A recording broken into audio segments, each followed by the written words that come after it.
bavukanyi nshuti bagenzi bakunzi ba Radio Maria Burundi, ni musangwa amahoro ya Kristo yazutse mu bapfuye none ari muzima.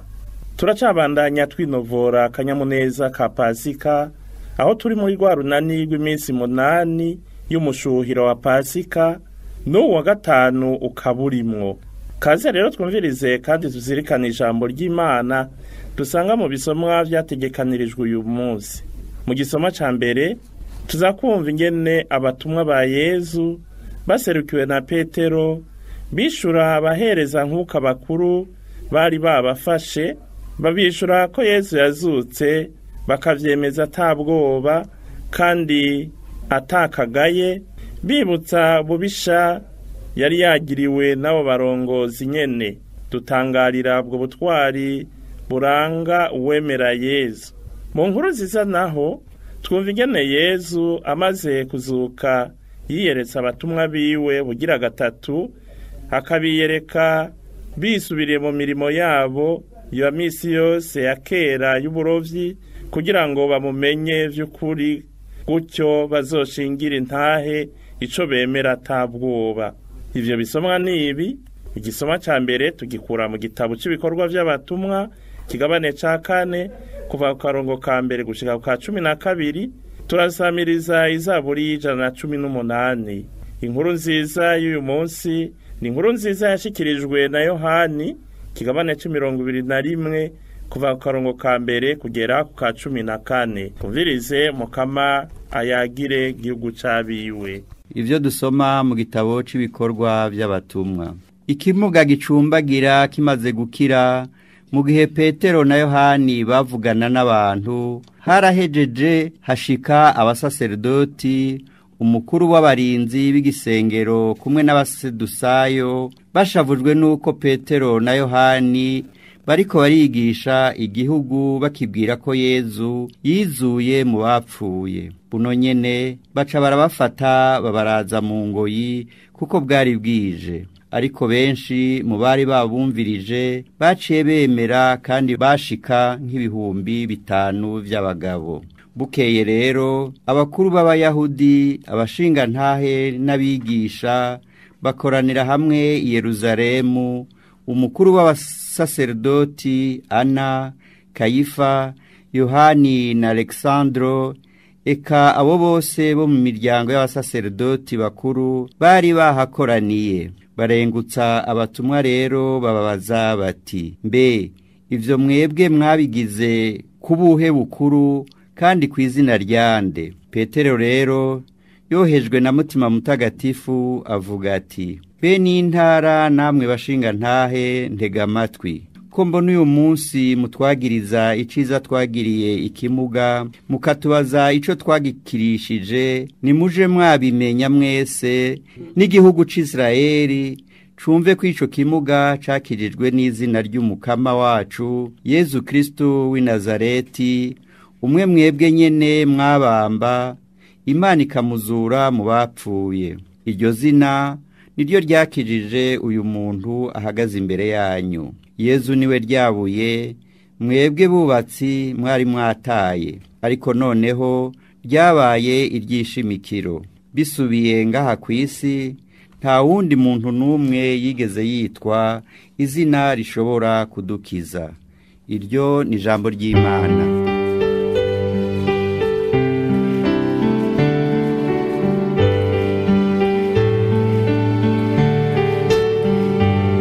Ibuye abubatsi bari bataye, Imana yarigize iryishimikiro. Ibuye abubatsi bari bataye, Imana yarigize iryishimikiro. Shemeza umukama kuko ari mwiza, kuko ubuntu bwiwe bwamaho imyaka yose. Umuryango w'Israeli nuvuga uti, ubuntu bwiwe bwamaho imyaka yose. Abubaha umukama bose nibavuge bati, ubuntu bwiwe bwamaho imyaka yose. Ibuye abubatsi bari bataye, Imana yarigize iryishimikiro. Ryabuye batora bagashibura, niryo ryabaye iremezo. Ibyo bitangaza twabonye byabonetse kubw'umukama.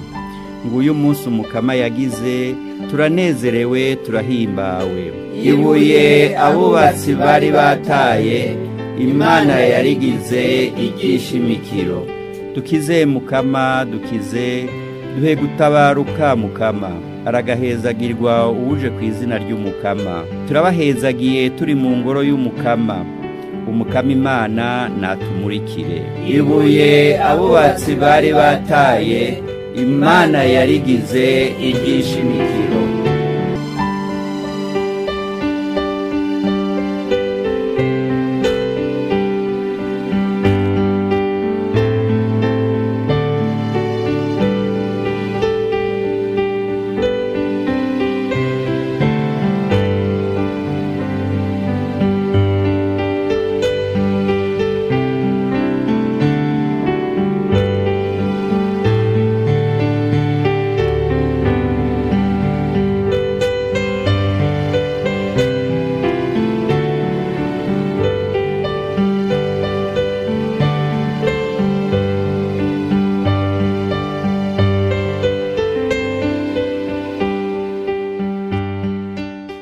Ijambo ry'Imana dusoma mu nkuru nziza ya Yesu Kristo nk'uko yashikirijwe na Yohani.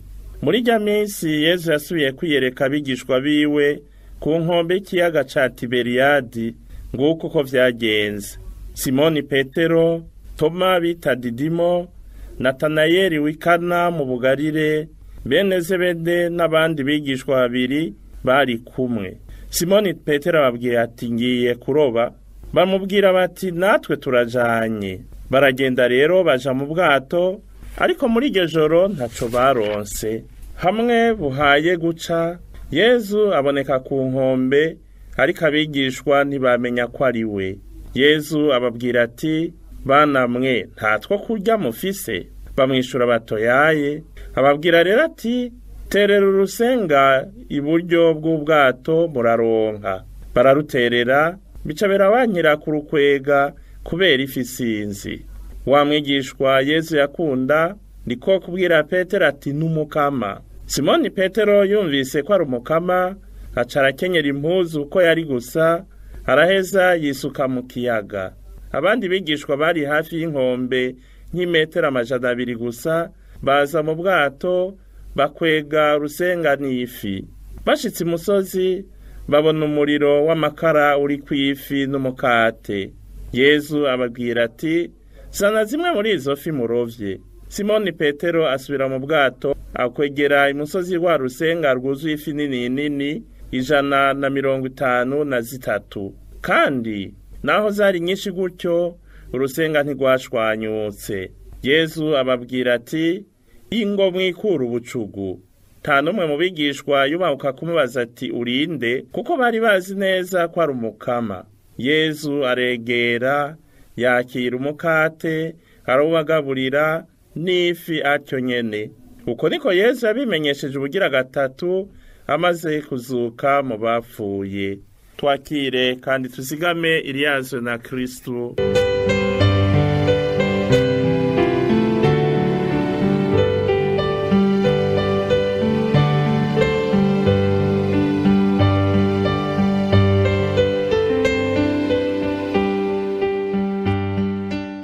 Bavukanyi bakundwa b'Imana, Imana se Umukama wacu Yesu Kristo ni hezagirwe, inganji yayo ikwire ku isi yose ivikagera, abantu nabo bige guca bugufi, baganzwe nayo, ha kwiganza bikuririza mu nganji zihera. Ego cane, izuka rya Yesu bamwe ryarabatetereje, abandi ribaha inkomezi n'umwidegemvyo ngo bashingire intaho kuri kw'ivyo bemera. Hirya y'ejo twarumvise ingene Petero na Yohani bamwe babiri bashoboye gushika ku ruhafu kwirabira ngo bemere, batewe akamo na ba bagore bari bazindutseyo mu gaturuturu. Twarumvise ingene Petero na Yohani bakijije umuntu yarazingamitswe n'ubumuga bw'umubiri, bikamutuma atuntura no ku mutima, atunzwe no gushera, bamwe bakamwima, abandi bakanamusuzugura, kumbure no kumushibura bakamushibura. Ababonye ico gitangaro cakozwe ku izina rya Yesu yazutse baremeye, ariko abari baratunganije umugambi mubi wo kwica Yesu bakanawushira mu ngiro, abo inzigo yarabasya, kuko ubwenge bwabo bwari bwarengewe, buzuye bimaramare bituma basukisha ivu ryabo kuri uwo wese yemeza canke yigisha ko Yesu yazutse vy'ukuri. Ni muri ako kaduruvayo abatumwa ba Yesu barongowe na Petero barinze rugabo, bararya umutima amenyo, barigisha atabwoba ko ari ivy'ukuri Yesu yazutse ari muzima. Petero ntiyayivugije gusa, yayiciye umurya mu gutumbera ukuri adatinya ko yohasiga ubuzima, ati nimuje mwabimenya mwese n'igihugu c'Isirayeli cumve ko ico kimuga cakijijwe n'izina ry'umukama wacu Yesu Kristo w'i Nazareti, umwe mwebwe nyene mwabamba, Imana ikamuzura mu bapfuye. Yesu niwe ryabuye mwebwe bubatsi mwari mwataye, ariko noneho ryabaye iry'ishimikiro. Bisubiye ngaha kw'isi, nta wundi muntu n'umwe yigeze yitwa izina rishobora kudukiza. Ivyo tubisanga mu gitabo cy'ibikorwa by'abatumwa kigabane ca 4 akarongo k'10 gushika ku ka 12. Ico nicirwa kuwemera Yesu Kristo umwana w'Imana nzima, yigize umuntu, yababaye, yishwe abambwe ku musaraba, yahambwe, hanyuma akazuka ava mu bapfuye, nuko uwo mwemera agira ubuzima buhindutse, agashingira intahe ukuri atarya umunwa, ariko kandi adashira isoni ngo hagire uwo yamba ikibara.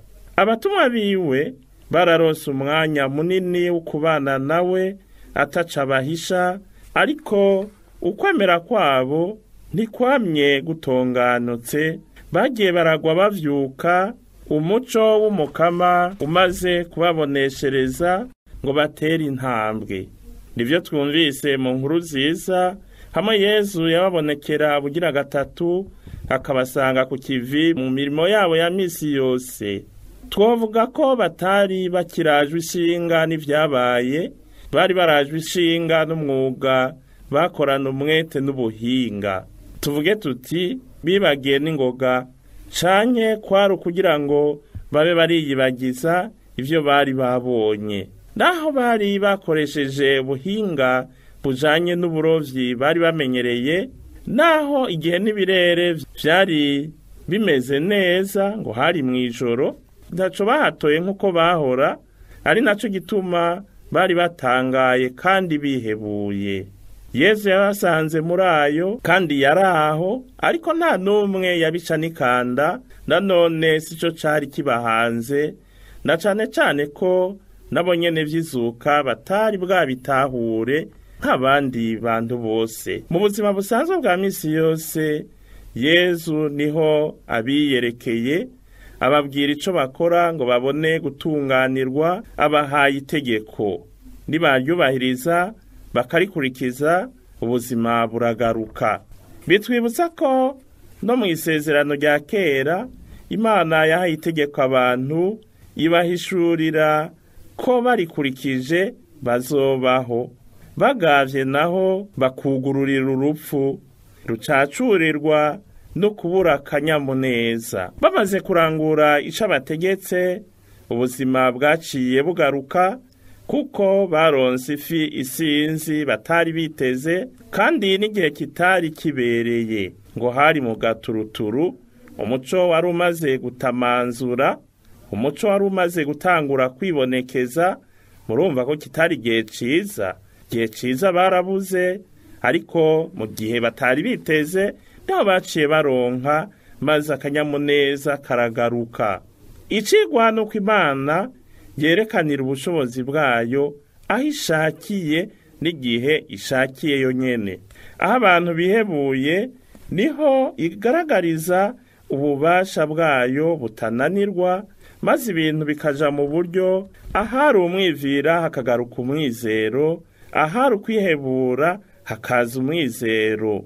Nitwigishwe n'ako karorero, tubone ko atakinanira Imana, twimenyereze kugira umwizero mu buzima, ivyo tubona canke ivyo twumva bituvuna canke bituvyimvye umutima ntibiduhushishe inzira y'ukwemera.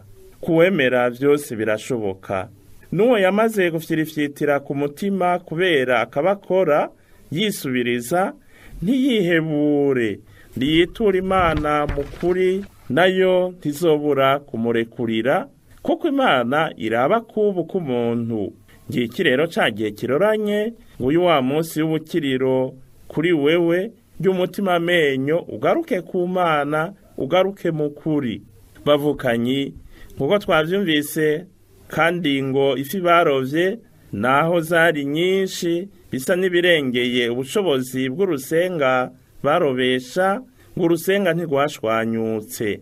Ngiki kimenyetso c'Eklezia muryango itigera irengerwa n'abantu bayakirwamwo babifashijwemwo n'ab'Imana yitoreye igatonesha igatuma. Ico gitigiri twumvise c'153 casigura ubwoko bw'amafi yari yaramenyekanye kubera abahinga. Bisigura ko naho hari ubudasa bwinshi gutyo, zose zegeranirijwe mu rusenga rumwe kandi bikorwa n'abantu Imana yahaye ubutumwa. Nabo nyene yatumye gutororokaniriza mu muryango umwe abantu b'ubwoko butandukanye, ba kamere zitandukanye, b'imico itandukanye, bava mu mihingo itandukanye n'ibindi, ngo bagire ubwo bumwe mu budasa bwabo, batororokanijwe n'ijambo rimwe. Ni nabo Yezu yasabiye ngo babe bose umwe, nk'uko we na se bari umwe. Turabibona muri ya nkuru nziza yanditswe na Yohani ikigabane c'17 akarongo ka 20 na ka 21. Ivyo vyose bibaye, Yohani niwe yashotse amumenya. Nanone nk'uko twabizirikanye kwa gatanu mweranda, niwe yagumanye n'umwigisha ariwe Yezu, no munsi y'umusaraba asanda babona. Yohani niwe yamenyesheje Petero uwariwe, nababona guca bugufi n'ukwisuganya. Uwanyuranye na Yezu tashobora kumuyoberwa, kandi agira akanyota n'umwete vyo kumumenyesha abandi. Yezu yaragumanye nabo, arasangira nabo, aboneraho kugira ikimenyetso cyo kubagaburira nka kumwe ko ku mugoroba wa kane mweranda, kugira ngo abakomeze mu kwemera, abaha imfungurwa izokwama ibatunga mu butumwa bwabo. Ni wa mukate muzima wabaye umubiri wa Kristu twihereza muri Ukaristiya nyeranda. Umutumwa wa Yezu, mbere na zina mu Kristu wese, abwirizwa kwitwararika gutungwa n'iyo mfungurwa, ahandi ho yoguma hwahutse, yoguma zahagurika, agacagoyagoya, agahororokerwa mu kwemera no mu butumwa. Mukama, turemera ko azutse, wewe muzima, tugire bazima ngo turi mu buzima, twoye kuri mu rupfu. Amen. Alleluia.